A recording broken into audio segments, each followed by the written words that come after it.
Alright guys, a quick video on our trip to the Chicago Golf Show. The CDGA Golf Show was broadcast live. This segment brought to you by Golf Elgin, home of Bowes Creek Country Club and the Highlands of Elgin. Pictures of some of the winners of the tournaments last year. So guys, this is the tournament, the Illinois State Mid-Amateur. When I talk about my qualifiers, this is the tournament I want to qualify for. Qualified a couple times. It's going to be a tough, but I think we can do it. We can't beat Andrew Price though. Every time we go to one of these events, Paul has to talk to Mr. Jimsick, owner of Cog Hill. Mr. Jimsick is still there to greet the patrons all season long. He comes out to the tee and is in the pro shop greeting all the customers. So of course you could get a vast amount of golf clubs, golf equipment, golf bags. The Golf Exchange was once again at this show. You guys remember the Golf Exchange from the Tinley show? I interviewed a gentleman from there, and they are huge.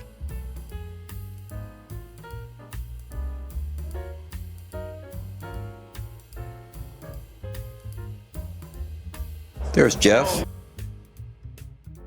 Yeah. I'll take two of them. It's your cart? Sell this. This is my cart.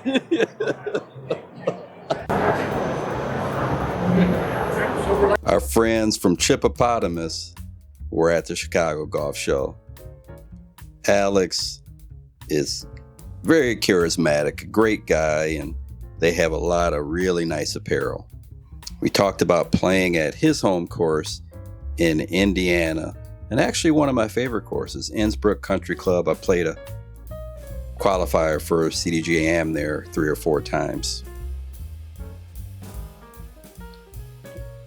Now here's a company I've never heard of, Detroit Putter Company, and they had some really nice putters.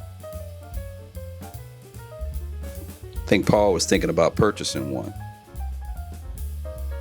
All right, guys, Mr. Short Hitter here at the Chicago Golf Show, and I am at the Detroit Putter Company booth, and I am with Matt. Matt? Yep. Okay. Matt, just tell me a little bit about your putters here. I've never heard of this company, and they look pretty unique. You got some good looking putters. Yeah, appreciate that. Yeah, so we're still a relatively new company. This is our 3rd full year in business. My family has a machining background. Okay. We mainly did automotive application, transmission, valves, and sleeves. And my family sold our business in 2020. And then after that, we started to make putters for ourselves and our family and our friends. And everybody really liked them. So we launched as the brand in Q4 of 22. Okay. So we mill our putters in Metro Detroit area. So we have 6 models, and they all have our signature milled face. Okay. Yeah. Pretty cool. And what's the price point on your putters? The price point is $349 at retail, and that is for all 6 models. Okay. We wanted to make a nice quality milled putter and still be less than $400. Yeah. It looks like you have right-handed putters, left-handed putters. We do have rights and lefts in all of our models, and we've got a couple mallets, 2 blades, a double wide blade, and then a mid mallet. So we think that we have something for everybody. Regular shafts, and looks like some graphite shafts also. So the black coated shaft is actually steel. Steel, okay. Yeah, so they're both steel. We offer an upgrade to a graphite or a stability. We can do that. Okay. Yeah. Do you sell them online also? We do, yeah. We sell them directly from our website, which is DetroitPutterCo.com. Okay, That would be great. It's nice to meet you. Yeah, thank you. All right, thank you Nice very to meet much. you. At the bottom, you can see right here, it just says Detroit Putter Company, the St. Clair, so that's one of the models. The milled face of this putter, I think even I can make putts with this. And here is Ember Putters. You guys remember from last year at the Tinley show, I interviewed the owners of Ember Putters. He hand makes these beautiful putters, and he made a Mr. Short Hitter putter for me last year. It is a really, really nice looking putter. I did a whole video on it actually.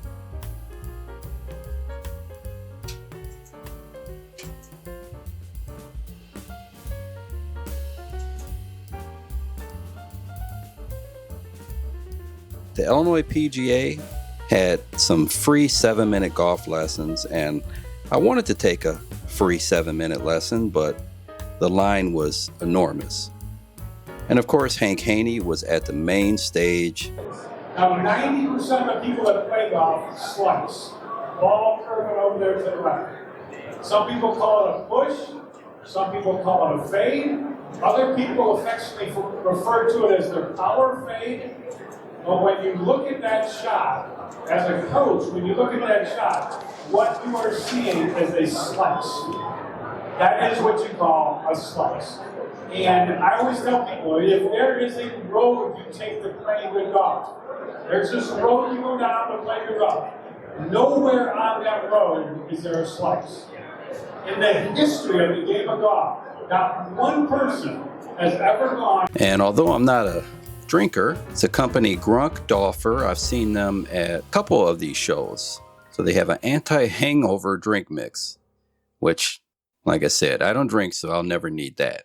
So next, I interviewed someone from a unique company that told me that I could be a GOAT. I just found an interesting booth here at the Chicago Golf Show, and it's GOATs.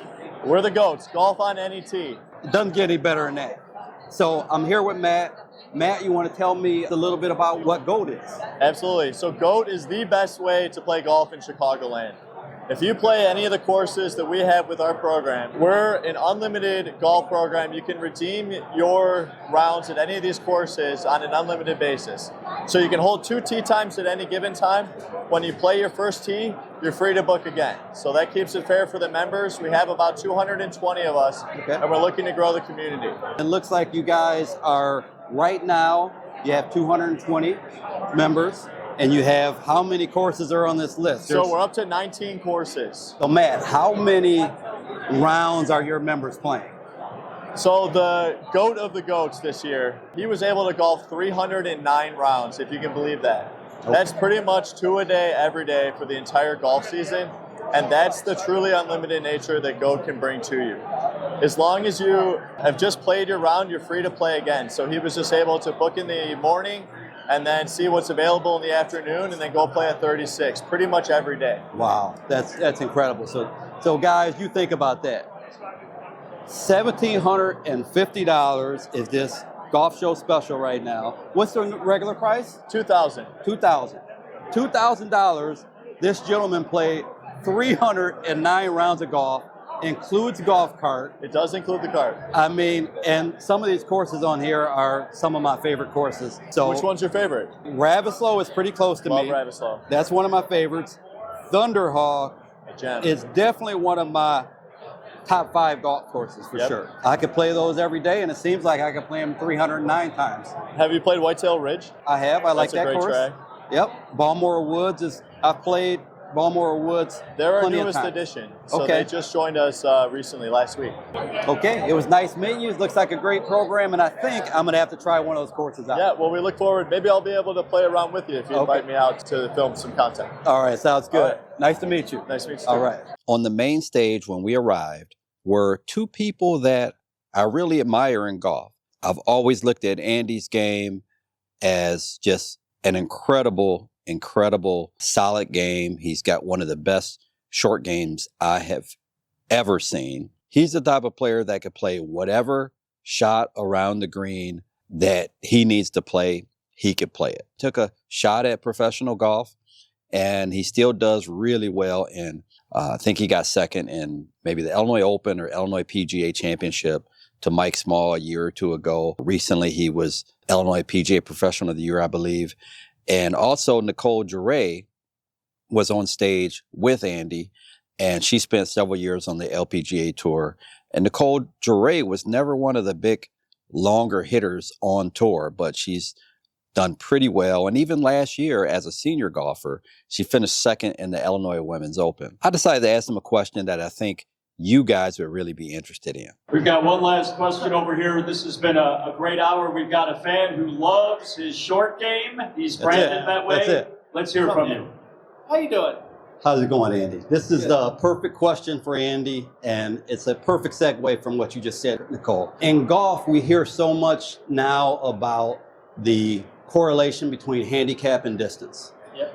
not to disagree with that at all. I know you have probably the best short game that I've ever seen. Are there limits to how good you could get if you don't hit the ball so far? And the reason I ask that is I have a big qualifier coming up, and I'm playing against guys that hit it 60 yards past me, and just want to hear your thoughts on that. I mean, so here's the thing.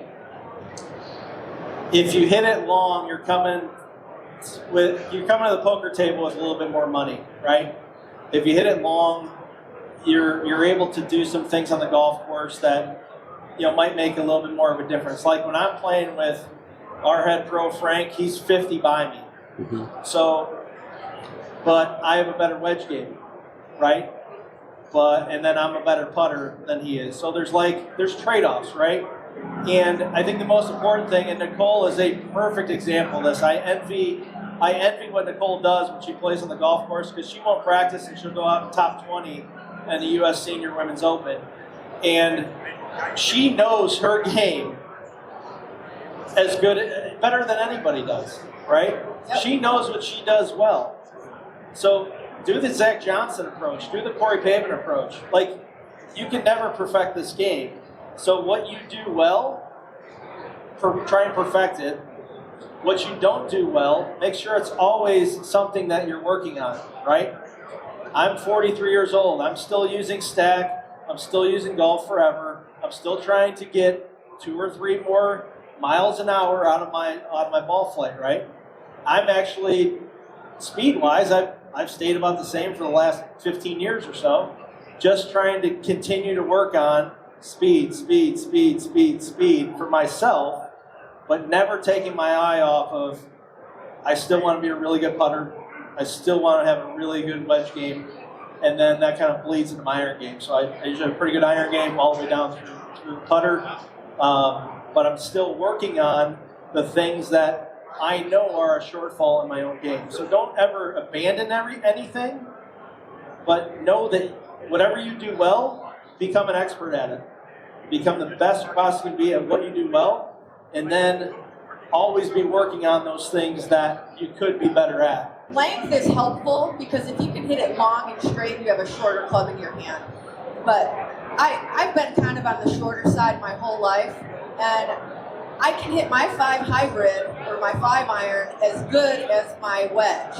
And a lot of times these people that hit it way by me, they're not hitting their wedge very close, but I'm hitting my 5 or 6 iron on the green pretty close. Mm-hmm. So I would just encourage to just keep working on that. Don't pay attention to what other people are doing. Right. Know your game. Know how you can play well. And that's how I beat people. I mean, the girls bomb me all the time. Nicole last summer, honestly, you probably should have won the Illinois Women's Open. She got second last year in the Illinois Women's Open. And the girls you're playing with, 60, 70 by you, right? Yes, all the Illinois 60, 70 yards by you. They're college kids. They're right? bombing it. Yep. But guess what? As the pressure situation mounted, they came backwards because they're like, oh man, I can win the Women's Open. I can win the Women's Open. Nicole, with her experience, goes, I feel really comfortable right now, and just worked her way up the leaderboard the opposite way because she has a process that she's comfortable with in pressure situations. And these college kids she's playing against are like, oh my God, this could be a huge difference. Me winning the Women's Open, I can then springboard my career. Nicole's just thinking about, all right, I'm just going to hit the next shot there. I'm going to hit the next shot there. That's about how simple she plays. It's beautiful to watch how simple her game is. Andy referred to the head professional at his club, Frank, and Frank's someone I've known for a long time, and he said Frank hits it 50 yards past him. Well, just to give you an idea about Frank, I used to play in a lot of scrambles. I used to love playing in scrambles. I played in a lot where I was a 0 or a 1 handicap, and I would be the worst player in the foursome. And I played a lot with Frank, and I can think of one occasion we started on a 386-yard par 4. Frank tees it up, and he hit it over the back of the green. And that day we had the par 5s. We were at the 100-yard marker. I mean, he was hitting 400-yard drives. He still can hit it 330, 340, 350. So, but anyway, that's who Andy is referring to. The answer they gave is pretty much the answer that I expected. One thing I'll say is no one can tell you how good you can get. Someone mentioned in a video recently, they said how Hank Haney always said that distance determines potential. And I kind of agree with that, and I kind of don't agree with it. The fact is, no one can specify what that number is. So when someone says distance determines potential, and I say, well, I hit it 230 yards. What is my potential? Can I get to a 2 handicap, 0 handicap, +2, whatever that may be? I was hitting at 230 yards. I was a plus 1.6, and I had not reached my potential. And the reason being is I didn't practice as much as I could have. I didn't take swing lessons. I didn't have a coach. I didn't use the K-vest and do all the mechanics. I didn't work on my short game enough. And I didn't practice for 6-8 hours a day like the pros do. So you tell me, how many people ever reach their full potential if they have to work for a living? So all I can say is if you hit it 230, you could be better than a plus 1.6 handicap. If you enjoyed the video, like, comment, subscribe. Until next time, Mr. Short Hitter, out. 5 holes to go, just play 13.